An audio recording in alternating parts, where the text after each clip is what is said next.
Yahobu, Bapak Ibu Pendeta, Sinenge, Majelis dan warga Gereja Amin, ini adalah channel YouTube Sinode Gereja Amin. Karena itu, bagi yang mencintai Gereja Amin, tontonlah, subscribe, like, dan bagikan. Gereja Amin yang tangguh, mandiri, dan peduli. Tuhan Yesus memberkati.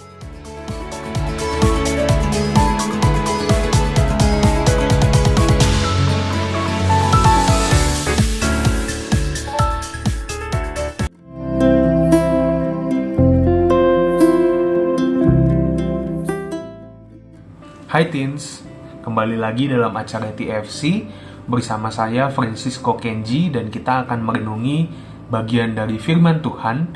Dan pada hari ini 4 Februari 2025 kita akan merenungi firman Tuhan yang diberi judul QQ atau singkatan dari Quotidian Quotient.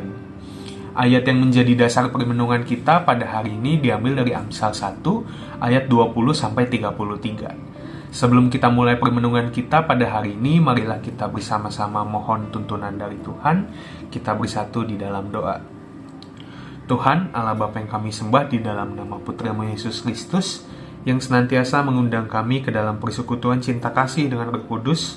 Terima kasih atas penyertaan Tuhan yang boleh kami terima hingga pada saat ini, di mana kami boleh ada, kami boleh untuk merenungi sedikit bagian dari firman Tuhan. Oleh karena itu ya Tuhan, kami mau minta tuntunan dari Tuhan, sehingga kami boleh untuk mengerti, kami boleh untuk merenunginya, dan kami boleh untuk melakukannya dalam kehidupan kami sehari-hari. Berkuasalah penuh atas kami ya Tuhan, dalam nama Tuhan Yesus kami telah berdoa dan mengucap syukur. Amin. Iya Teens, jadi hari ini kita akan merenungi bagian dari firman Tuhan, dan ayat yang menjadi pusat permenungan kita diambil dari Amsal 1, ayat 20 yang berbunyi demikian. Hikmat berseru nyaring di jalan-jalan, di lapangan-lapangan ia memperdengarkan suaranya. Demikian bacaan kita pada hari ini, dan marilah kita masuk ke permenungannya. Renungan ini diberi judul Quotidian Quotient. Teman-teman, mungkin kita udah nggak asing dengan istilah IQ. IQ ini adalah sebuah singkatan dari Intelligence Quotient. Ini adalah kemampuan yang berhubungan dengan logika dan pemecahan masalah. Lalu ada istilah lain, yaitu EQ.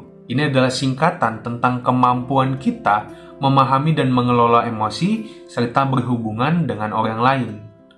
Lalu ada juga yang lain, yaitu SQ, yang merupakan singkatan dari Spiritual Quotient. Ini adalah kemampuan bagaimana seseorang dapat menerapkan makna dan nilai-nilai kehidupan. Selain ketiga kecerdasan itu, Pendeta Joas Adi Prasetya mengungkapkan bahwa ada satu lagi kecerdasan yang penting dalam kehidupan manusia, yaitu QQ, yang merupakan singkatan dari Quotidian Quotient. QQ adalah kecerdasan hidup sehari-hari.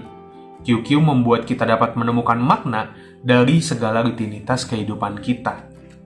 Menarik bahwa Tuhan menempatkan hikmat-Nya dalam seluruh ciptaannya, yang kita temui dalam sehari-hari. Di situ ada hikmat Tuhan.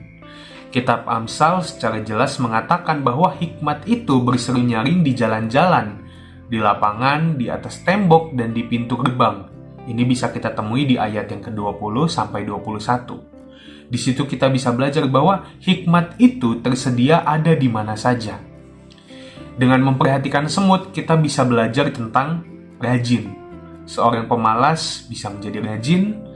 Dan contoh lainnya adalah ketika kita melihat air menetes hingga melubangi batu, ini memberikan pelajaran kepada kita tentang ketekunan. Melakukan segala sesuatu berulang kali dengan tekun, sampai pada akhirnya kita beroleh hasilnya. Kita hanya perlu membuka mata dan telinga untuk menemukan makna, menemukan hikmat dari segala sesuatu yang kita jalani. Sayangnya di ayat 24 dan 25, kita melihat bahwa banyak orang yang tidak mau belajar. Banyak orang yang mengabaikan pengajaran hikmat. Dan di ayat 29-30 bisa kita lihat hanya orang yang takut akan Tuhan dapat memetik pelajaran dari peristiwa keseharian hidup. Hanya orang yang takut akan Tuhan, ini juga dilanjut di ayat 29-33, yang dapat menjalani kehidupan dengan takut akan Tuhan akan menjauhkan kita dari kebinasaan dan malapetaka. Itulah pentingnya hikmat di dalam hidup kita. Teens, penting bagi kita untuk memiliki quotidian quotient tadi, untuk menangkap pembelajaran, untuk menangkap hikmat yang Tuhan berikan dalam keseharian hidup kita. Mulailah dengarkan nasihat orang tua, guru, teman, bahkan mungkin orang yang biasa kita jumpai dalam keseharian kita. Jangan menganggap remeh setiap pelajaran yang kita dapat, karena sesungguhnya dari hal-hal itulah Tuhan sedang mengajarkan kita, Tuhan sedang memberikan kita hikmat untuk membantu kehidupan kita. Demikian renungan kita hari ini, marilah kita menutupnya di dalam doa. Tuhan, Allah Bapa yang kami sembah dalam nama Putra-Mu Yesus Kristus yang senantiasa mengundang kami dalam persekutuan cinta kasih dengan Roh Kudus. Terima kasih atas pemberitaan Tuhan di mana kami boleh untuk merenungi bagian dari firman Tuhan. Oleh karena itu ya Tuhan, kami mohon tuntunan Tuhan sehingga kami boleh belajar tentang quotidian quotient ini. Kami boleh untuk mendapatkan hikmat, kami boleh untuk mencari hikmat itu, dan kami boleh ditumbuhkan dari hikmat itu dalam kehidupan kami sehari-hari. Terima kasih ya Tuhan, di dalam nama Tuhan Yesus kami telah berdoa dan mengucap syukur. Amin. Demikianlah renungan kita hari ini, teens. Jangan lupa untuk subscribe, like, dan share kepada teman-teman yang lain. Tuhan berkati.